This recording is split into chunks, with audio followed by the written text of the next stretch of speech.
အားလုံးပဲမင်္ဂလာပါရောက်စီတိုင်းဖျားရှင်ကောင်းကြီးပေးပါစေဒီနေ့ဟာမဟာတောက်ကြနေ့ဖြစ်ပါတယ်ခရစ်ယာန်သခင်ယေရှုခရစ်တော်ဟာကျွန်တော်တို့ဒီနေ့လက်ဝါးကထဲမှာသေခံ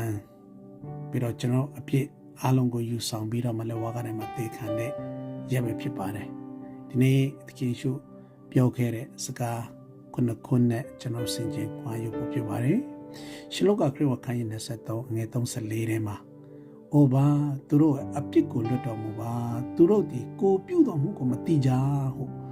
မောဆိုတော်မူ၏လို့ပြောပါတယ်သခင်ယေရှုကညင်ပါနေဆက်သူများ၏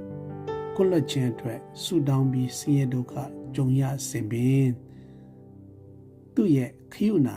မေတ္တာကိုပြတယ်ဆိုတော့ကိုဒီမှာတွေ့ရပါတယ်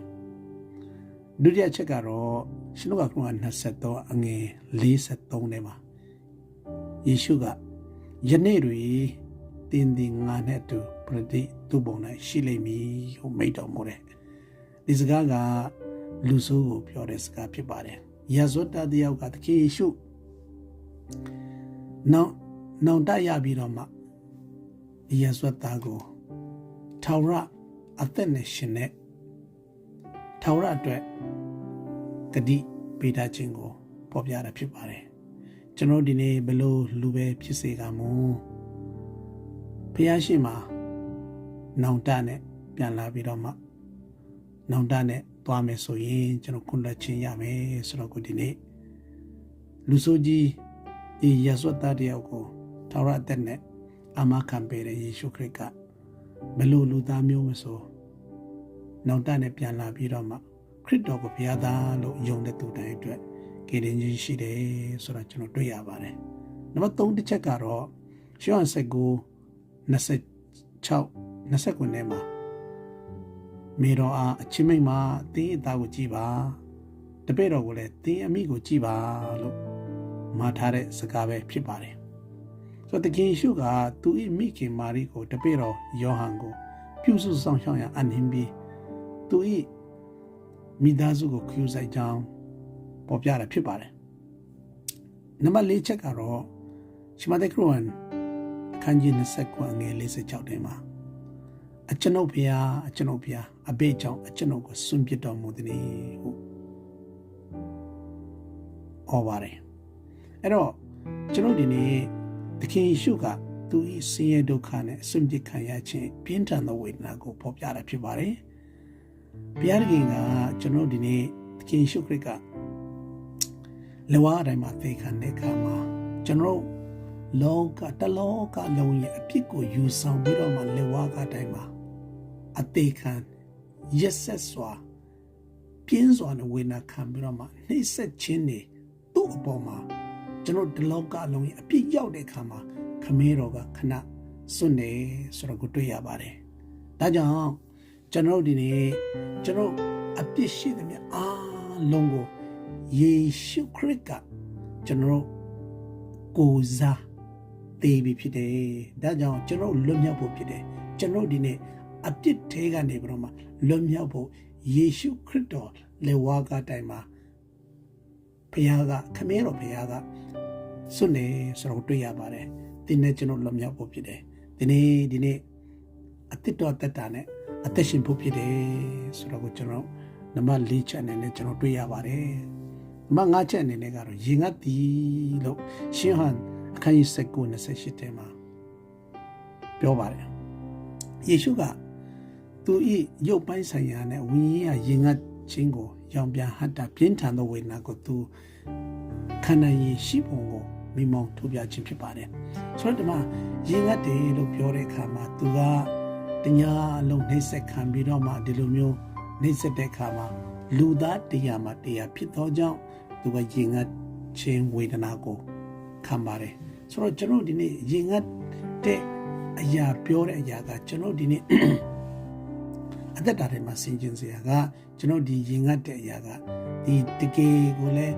ခန္ဓာကိုရင်ငတ်တာကိုဖော်ပြတယ်လို့ကျွန်တော်တို့ဒီနေ့လောကမှာရှိတဲ့အရာတွေကအားလုံးကအငတ်မပြေရေလိုပဲရှိပါတယ်သို့တော့ခရစ်တော်ကိုရရှိတဲ့ သူကငါပေးသောရေကိုတောက်တော့သူသည်တဲ့နောက်တစ်ပါရေမငတ်ရတဲ့ယေရှုကပြောပါတယ်ဒါကြောင့်မို့ဒီနေ့ဒီယေရှုကိုရမှသာလေလောကမှာတက်ရှင်တဲ့အခါမှာပျော်ရွှင်တော်တတ်တာအငတ်ပြေတဲ့အသက်တာ